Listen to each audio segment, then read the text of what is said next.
How's it going, guys? Welcome back to TheBlueShifting and welcome back to the House of Fata Morgana Resurrection. Now, last time I came in here a little confused about what stories I haven't covered. You guys thankfully came to the rescue. Now, we've covered Lost last time, and we are going to be going right into Pain today. However, I do want to clarify something here, but I think it's something that's been good. I made a mistake, and I think it might have been to our benefit. You see here, I skipped one sequence, the Revenants Dream. There's a reason for it. I clicked on it and looked at the first few slides without, I didn't read anything. I just looked at it and listened to the music, and I thought I recognized it as the secret bonus thing that we got at the end of, gosh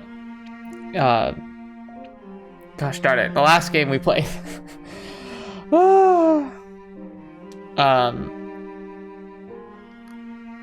Shoot, my brain is shutting down.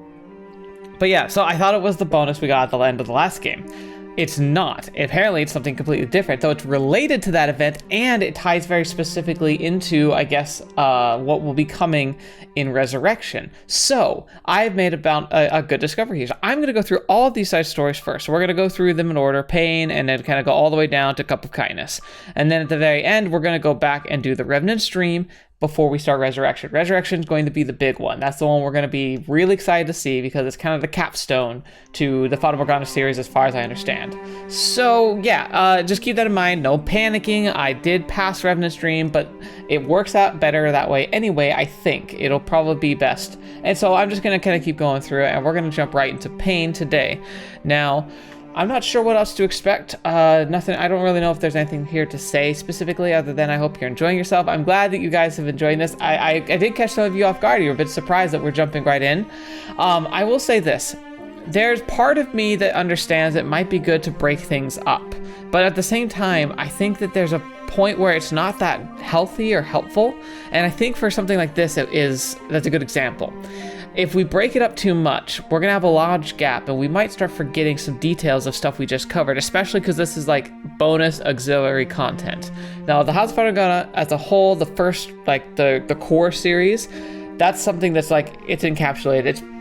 It's practically perfect as it is. All of this is just bonus. But I feel like if we string it out too far, it loses a lot of that context and it's harder to follow. So I'd rather just go right through it. Kind of like what I'm doing with The Day After. I could break that up if I wanted to. Part of me itches to, but at the same time, I just kind of want to go through it. You might know I'm a completionist at heart, so I find it difficult to just completely cut off and then go back to it. I don't have a problem remembering most story plots that way, but I usually just want to roll right into the next one because I like to see what happens next. I want to see what's offered. So we'll see how things go on this channel, but just keep that in mind. So we are planning a brand new series that's going to be happening right after we finish Resurrection. So it might be a little bit further off, but don't worry, I haven't forgotten. We're going to be getting to it, and I'm really excited to get to it, but let's finish Fata Morgana for now. So, kick back, relax, let's enjoy. Grab a snack if you feel up to it, because I pushed a button I didn't mean to. We're going to jump into Part 2, Pain, which is, I guess, I think it's just going to be a continuation of Lost, which means it's probably going to be the end of Jacopo's story in the 1920s. I think that was the time period. Well, I guess it's the 1930s now, because it was 10 years after the events of that story. Let's get it going.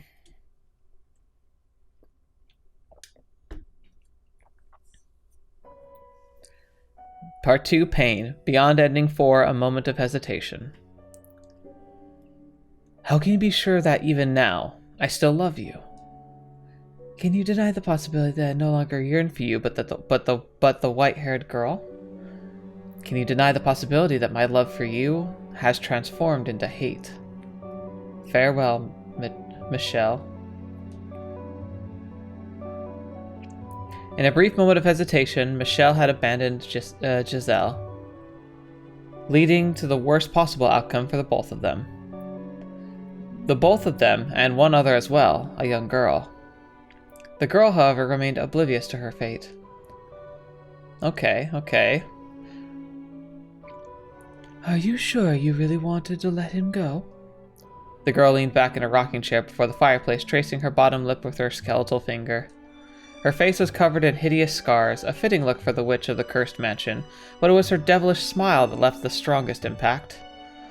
The maid, who now remembered she was Giselle, was putting kindling on the fire, a task she had done countless times over hundreds of years.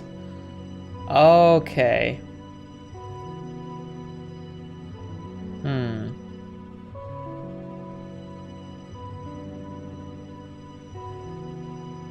Wait, the maid who now remembered that she was Giselle was putting kindling on the fire, a task she had done countless times over hundreds of years.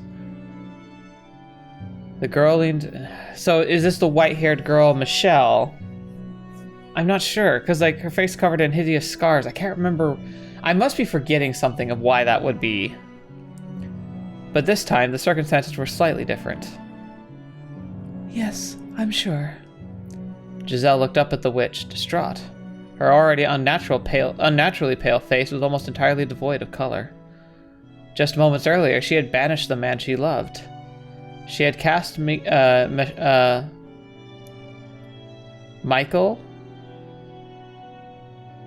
Is that supposed to be Michel? I don't think that's Michel. She had cast Michel's soul back into the void, setting it off with a wish that he would never find his way back to this mansion. Oh, is this the end? Is this an ending if you make the wrong choice in the mansion? God, if that's the case, it's been a while since I explored that. I see, the witch said, still running her finger across her lip. I don't think I'll ever understand. If you hate someone, you should chain them down and torture them for all eternity. It was the perfect opportunity to trap his soul. I do not hate him, Giselle said, causing the witch's bony finger to come to a sudden halt. The witch raised an eyebrow, perplexed, but it was hidden in the shadow of her hood for no one to see. Oh, is that so, my dear? After everything you said, I simply assumed. I could never come to hate him. I could never want to see him dead or tortured. As she spoke, the look of dejection on Giselle's face deepened. However, there seemed to be a hint of relief beneath it, which the witch couldn't comprehend. Oh, then why did you say what you did? The witch extended her skeletal finger toward Giselle. Giselle sighed, saying, I don't think you would understand. Sometimes you kept your distance from someone because you loved them. You send them back to the mortal realm to live a normal life away from you, an undying appreciation because you loved them. You never wanted them to set foot in this cursed mansion again because you loved them. The witch would never understand those desires. She would never understand telling someone, I don't love you, because you loved them.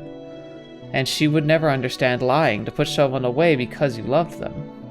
Yeah, okay, I think I finally figured it out. I think this is like, if in the fourth book, you like either like you accept that you are the white-haired girl, or there's a point where like Giselle says like you should go, and you either like don't do anything or you take her hand, if I remember correctly. Probably not, the witch said. I'm not particularly interested in understanding either. It doesn't matter what happened in the interim. In the end, nothing's changed, has it, my dear? You are still my darling, devoted maid. With enough time, you will once more forget your name. Giselle slowly closed her eyes. The witch was right. In time, the mansion would eat away at her until there was once again nothing left. However, she no longer felt any fear about losing herself again. Giselle had no one to wait for anymore, which meant that she was free from having to despair about him never showing up now. She didn't regret her choice either, as she had shown I'm going to say Michel, because I'm pretty sure it's supposed to be Michel. Michel, the events of her own past, she had come to realize that she was no longer that person. That she was merely an unsettling shadow of the woman he had known, and she didn't want to subject him to that. It's for the best. Giselle repeated that phrase to herself again and again. A devilish smile rose to the witch's lips as she watched her gaze slowly sink to the cold floor. What a wonderful world this is, she said. She was in complete control of everything, after all. The cursed mansion existed outside reality, an external prison where time held no meaning. What one soul perceived as a day could be a second or a year for another soul. The witch Morgana awoke from a long rest. She opened her eyes, and there was the fireplace crackling away. Before it knelt a woman with deathly pale skin, feeding the fire with kindling. Morgana had no idea where the maid had got the wood. "Oh, hello there. Good morning." The witch snorted. "Good morning to you as well, my dear," Morgana said. "How long has it been?" "Since when?" "Since you cast him out." "Cast who out?" the maid said with her usual smile, tilting her head. Which was all Morgana needed to hear to know what had happened. "It's been long enough for you to have fully reverted, I see." "Whatever do you mean?" the maid asked. "Oh, is this one of your riddles?" "When have I ever given a riddle? You are the one who likes to make everything you say sound mysterious, my dear." My, if you say so. Are you trying to agitate me?" "Of course not. Now, would you like to start your day with a cup of herbal tea?" Morgana sighed. It seemed the maid had indeed fully reverted. She'd had this exchange every single time she woke up since the maid's mind had broken. And even though her own sense of time had dulled as well, having to answer the same question over and over again was still frustrating. She was the one who had broken the maid's mind in the first place, though. She also understood she had brought this on herself. "I've told you again and again, I don't need any tea." "And what about breakfast?" the maid asked. "I don't need food either, as I've told you repeatedly." The maid pursed her lip into a little pout. Any food or tea you prepare is nothing but the product of deluded spirit's imagination, and I would cast myself into the void before touching that," the witch thought, sighing. "Then will you be doing your usual rounds of the house?" the maid asked. "I suppose," the girl said, gazing up at the dark ceiling. Her only real pastime was visiting the 3 souls trapped here and tormenting them. Sometimes with words, and visions of the past, sometimes with her own 2 hands. Gradually, bit by bit, she chipped away at their souls. And the master of the house, had acted to serve her will, and that influence was especially powerful while it existed outside time, which meant she could do almost anything she pleased.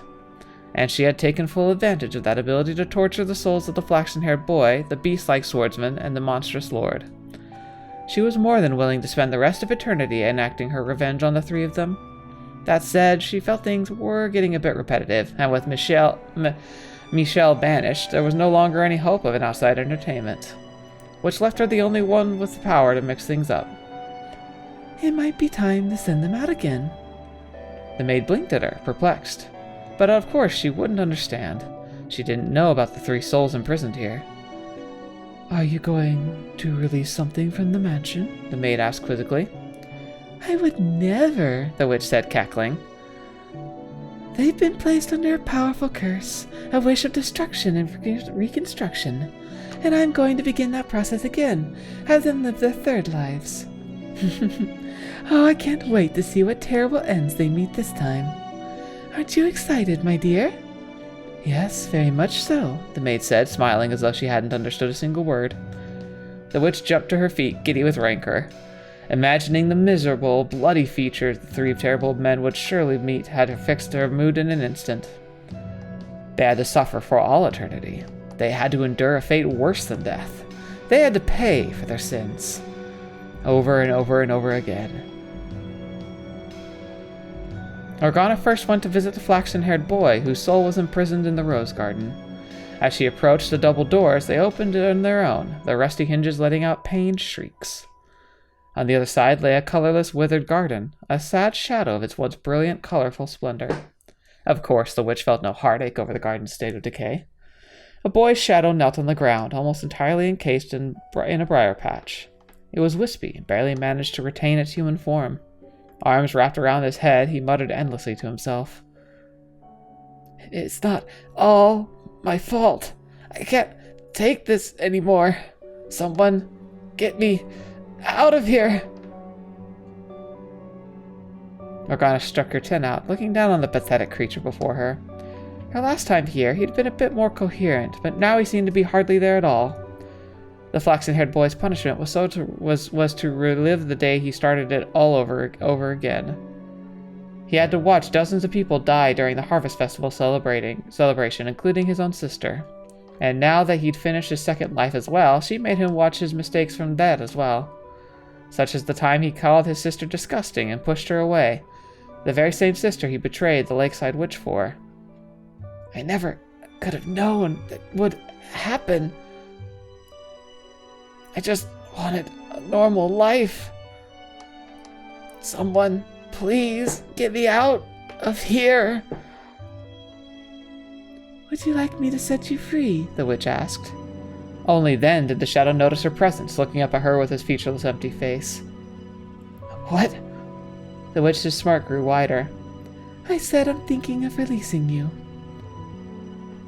If the flaxen-haired boy had any strength left to think, he would have realized this was all a trick, not a sudden display of kindness. But all he could see was an opportunity to escape, and he was going to take it. Please, let me go! He didn't even so much as wonder why. The only thing that registered in his feeble mind was the word free. Nothing else mattered as long as he could escape this place. The witch's devilish smirk widened even further. Very well. I shall deliver your soul to its rightful place.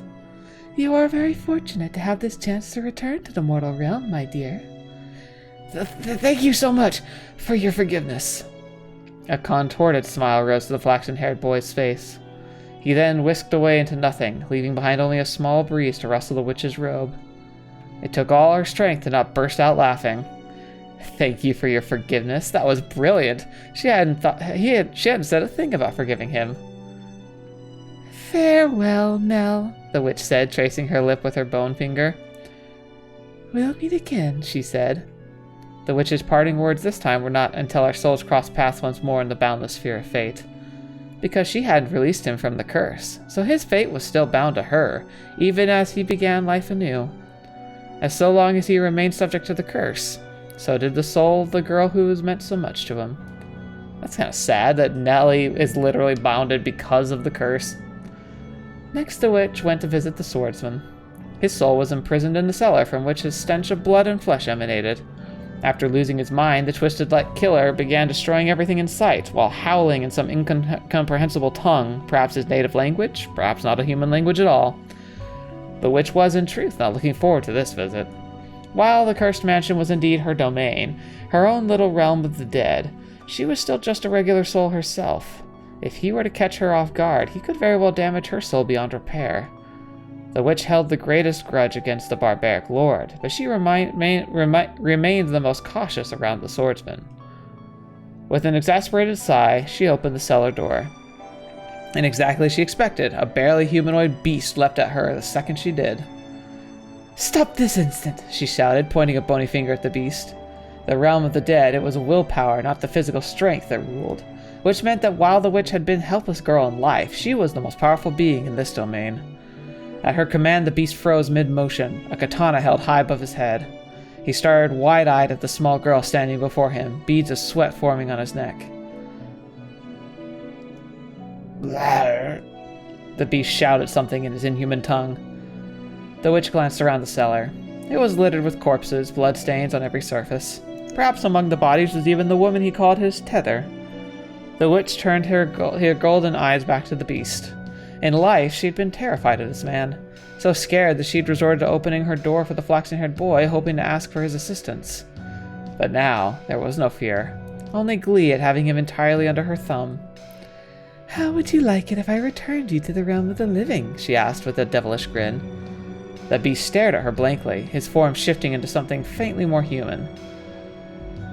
"You're still torn between your two greatest desires, aren't you? Your thirst for blood, and yet you crave a quiet life at the same time. You've already fallen once, lived as a beast, but that wasn't enough to satisfy you. So perhaps the only way to quench your thirst is with the other desire, peace and quiet. And I'm offering you another chance to have that." "Do you mean it?" The shadow's hands were trembling. It took the witch everything in her power not to start cackling at the sight. That abhorrent killer shaking like a lamb. "Yes, I mean it," she said with a smile. The katana fell from the beast's hands, letting out a loud, high-pitched clang when it hit the hard floor. As the sound echoed in the cellar, it sounded almost like 1,000 ghosts screaming. "So you do want to go back to being a man after all?" The shadow dropped his head in a crude imitation of a nod. A hideous beast and his most benevolent savior. It was a scene that could have easily taken place between him and the white-haired girl in his second life. Of course, the witch's intentions were nothing like hers. And by the witch's mercy, the beast was freed. With his disappearance, the countless bodies stacked up in the cellar vanished as if they'd never been there. Only the smell of blood remained to remind her of the carnage. The witch then burst out laughing, unable to hold it back any longer. Oh, that was brilliant. Do you really think you'll ever be able to find peace? No, you'll just kill whoever holds you back and descend into madness, no matter how much you resist. And this time, you're going to turn everyone on you and die in a sad, miserable, gruesome death. Her cackling echoed in the cold cellar for a time. Whew, this is fun!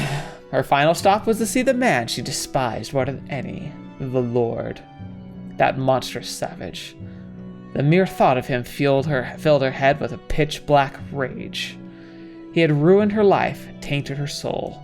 He was the cruelest, most barbaric of them all. He held disgusting blood sabbats, turning a saint into a spectacle. The witch despised all three men, but her loathing for the Lord, the ultimate root of her suffering, was far, far greater than the other two. She made her way to the den on the second floor.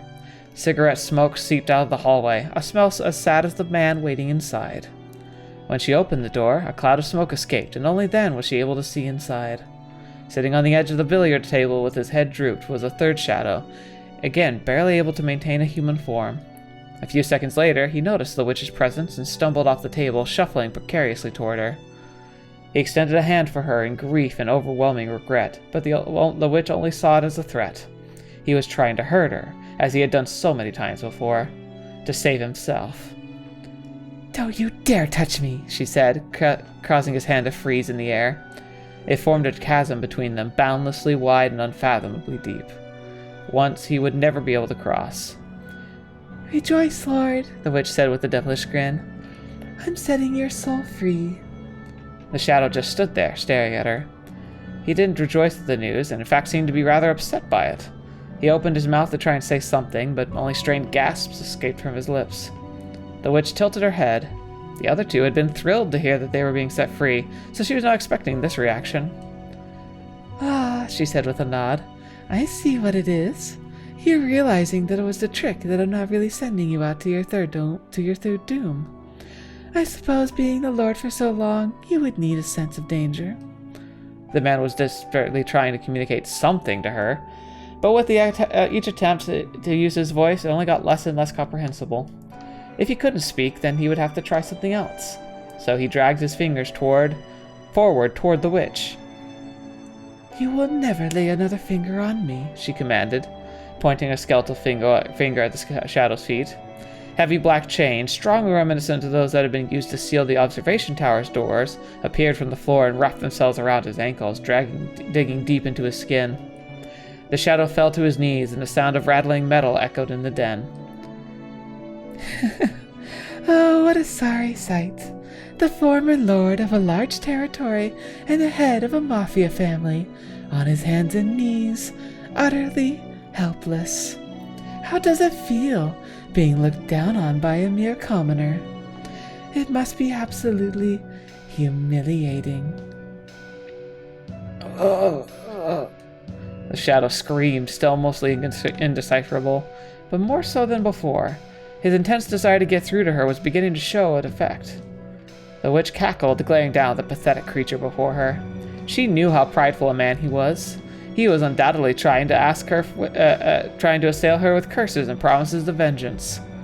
Oh, and oh, how delightful it would be to completely break him.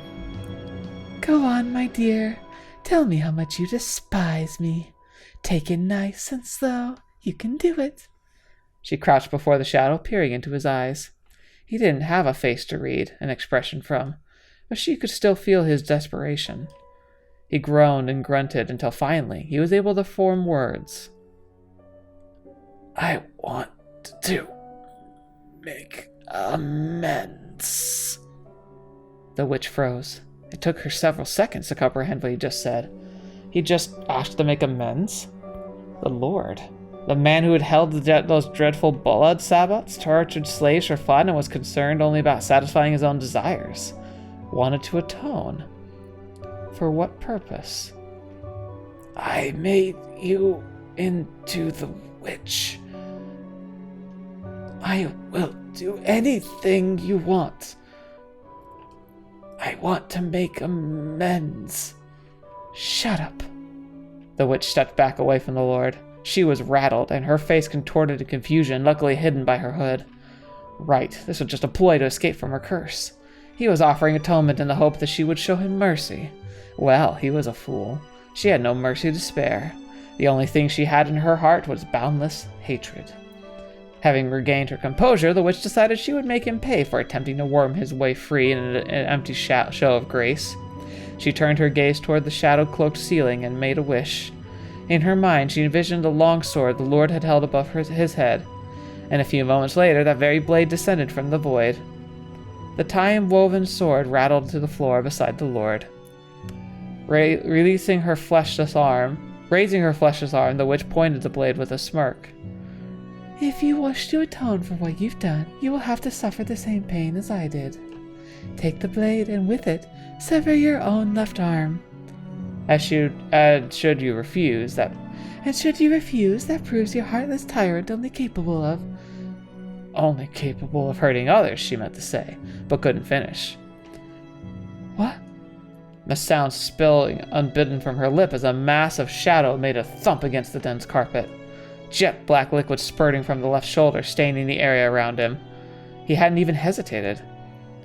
What next?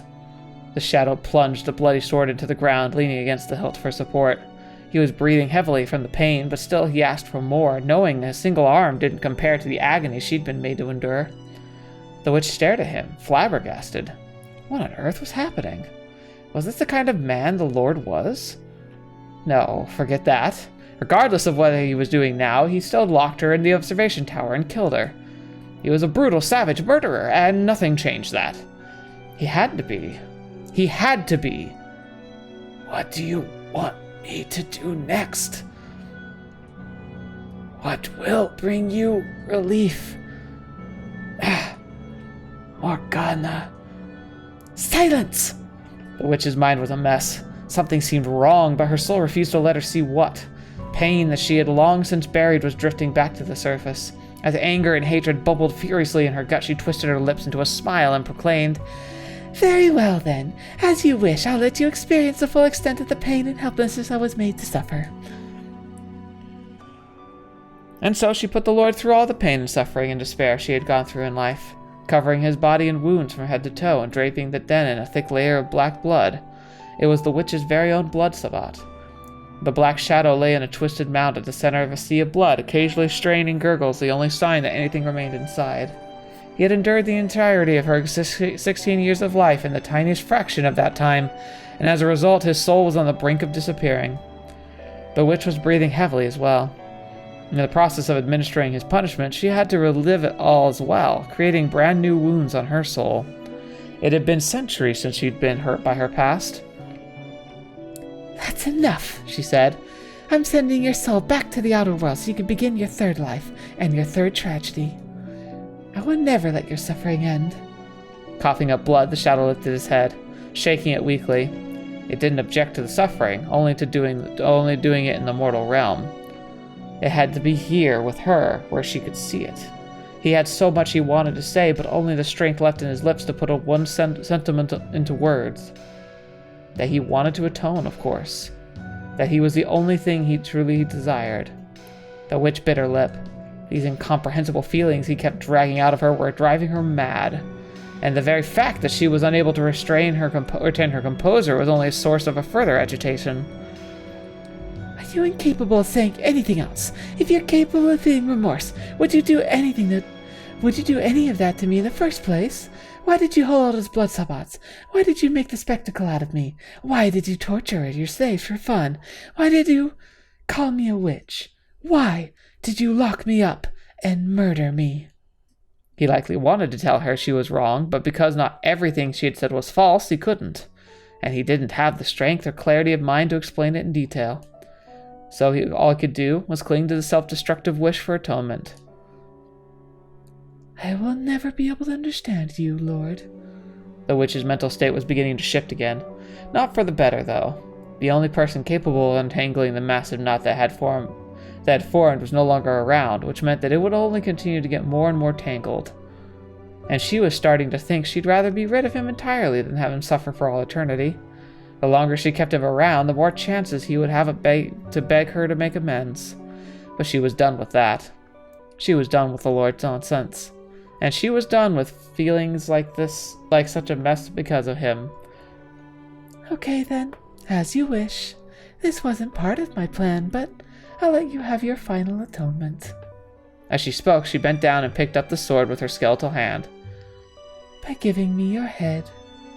He didn't object, and he didn't try to run. Instead, he pushed himself up to his right arm, dropping his head as if exposing his neck for her. Morgana looked down on him with disgust. She tightened her grip on the sword, pretending not to notice the faint trembling in her hand. Farewell, Lord. May your soul be forever extinguished from this world. With those words, she ended the Lord's life once and for all. And with his death, the truth scattered into the wind.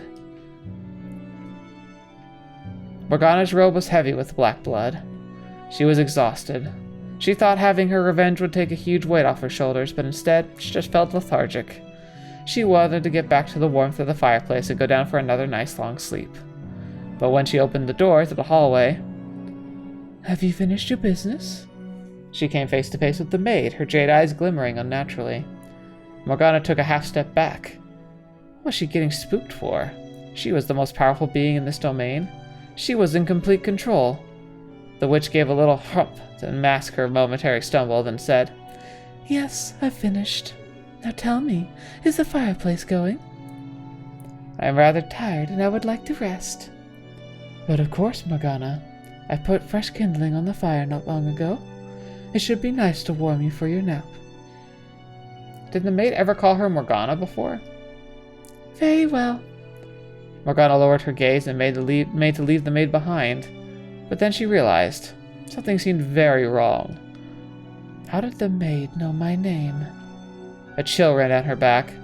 If the maid's mind was still broken, she would never call Morgana by that name, because she believed it to be her own. Cold, jade eyes remained affixed on Golden. A smile spread across the maid's lips. The witch could not, though. Are you Giselle? If so, why? Why would she pretend to be the maid if she regained herself? Why was her objective? Why was she wearing that unsettling smile if she was Giselle? Who on earth was she? For the first time, she felt something like fear for the maid, for Giselle. She was the witch, though. She was supposed to be the one everyone else feared. She was the master of the house. She was the most powerful being in this tiny domain. But wait a minute. The maid was latched to Michel.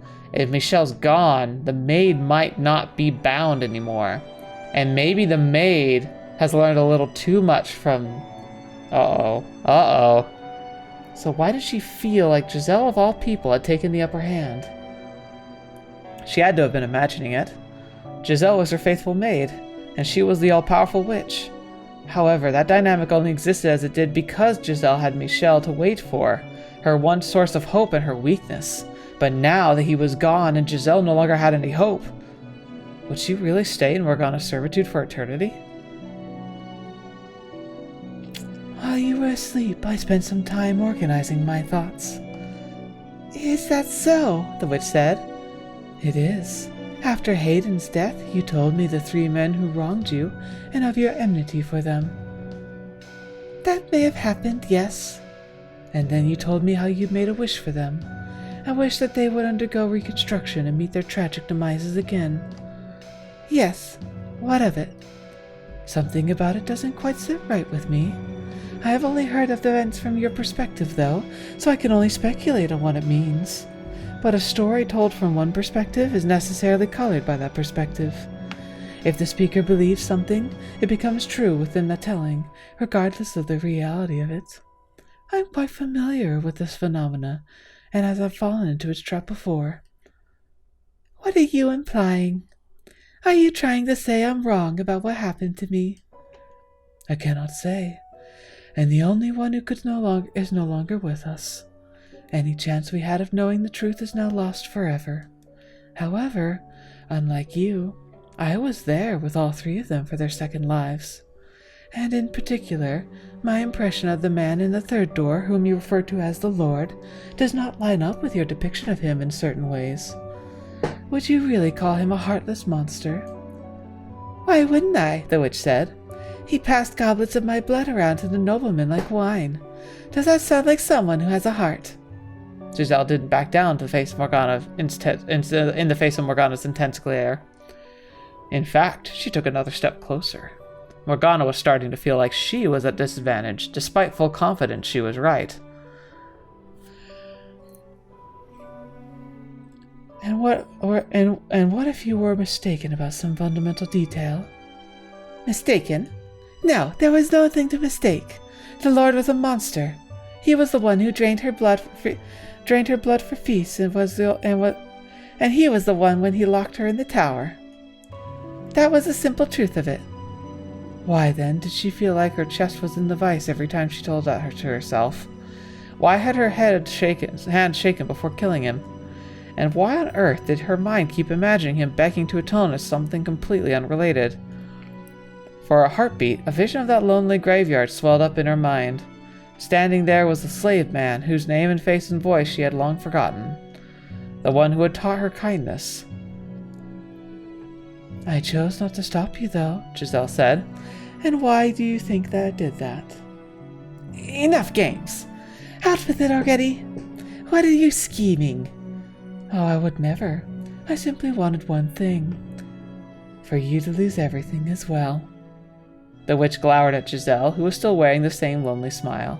She had no idea what that inscrutable woman was trying to say. She had already lost everything. That was what had driven her to become the spiteful witch in the first place, drifting outside time for all eternity. Giselle placed a hand on the witch's cheek. Jade and golden eyes locked, mere inches apart. And there, the witch gazed into the eyes of another witch. Crap. You surrendered yourself to hatred, becoming a witch who brandishes curses. And I surrendered myself to solitude, becoming a witch who brandishes desolation. This is a world too painful to live in if you don't love solitude, after all. No, there's only one witch, me. And why might you think that? Because I'm the one who started it all. I'm the one who created this mansion, and I'm its master. I bear more hatred than anyone. I'm the one. As departed souls, we're formed by our will and our emotions. How do you know my despair, sorrow, and solitude aren't stronger than the hatred that makes yours? And then, with an unsettling cold smile that radiated pure emptiness, the smile of a true witch, she offered the girl one final thought. Can you be certain the Lord you killed was the same Lord? And with those words, that tiny insignificant realm became devoid of even pain.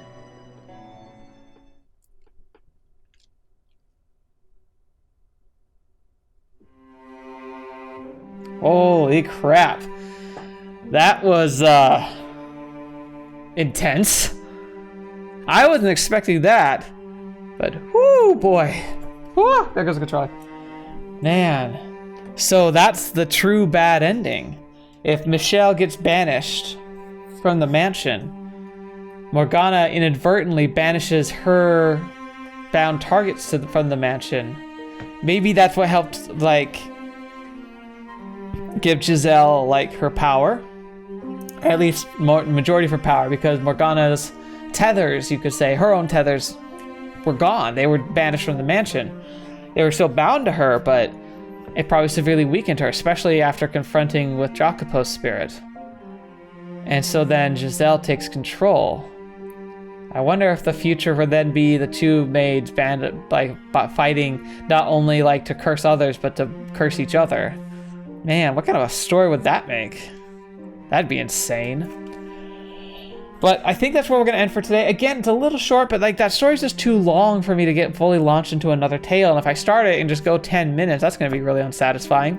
So next week, we're going to be doing Boy Meets Girl and continuing on. I'm guessing that the next ones are going to be a lot shorter because most of these short stories tend to be pretty quick. So the rest of these should probably go through like 2 an episode, I'm guessing. We'll see how it plays out. But again, I usually try and have these videos bounce somewhere between 40 minutes and an hour. I sometimes go over. I rarely go under, but it's happened. But yeah, so we're kind of on the low end, but I hope you don't mind. But that was really intense, and I think it was worth spending time on and like enjoying together. So I hope you guys enjoyed that story. I'd love to know your thoughts about it, especially the idea of Giselle, the witch. What kind of future do you imagine she could have? Does she have enough control over the mansion to manifest it? And if she did, who would she target? Would she target herself to specific people, like maybe perhaps Morgana herself?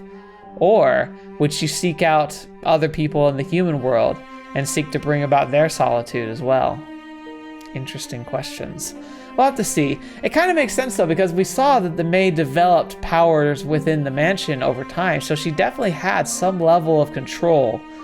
It's interesting just to conceptualize the idea that once she was unbound, that she could then wrestle control from Morgana herself. Wow, Morgana made a monster and never even realized it. That's cool. I like that flip around. That's really neat. Anyway, I hope you guys had a great time. Thank you so much for spending your time here. It means the world to me that you're willing to spend your time here on the channel. Thank you for doing so, and I hope you enjoyed today's episode. And especially thank you to the patrons who are, listed here. You guys are amazing. I can't believe you're still willing to support me, whether it was once or continuing to this day, but it means the world to me, so thank you so much. And I hope I continue making content that you can be excited to come back and see again and again and again. And until the next video, watching me, I hope to see me in next. I'll see you there.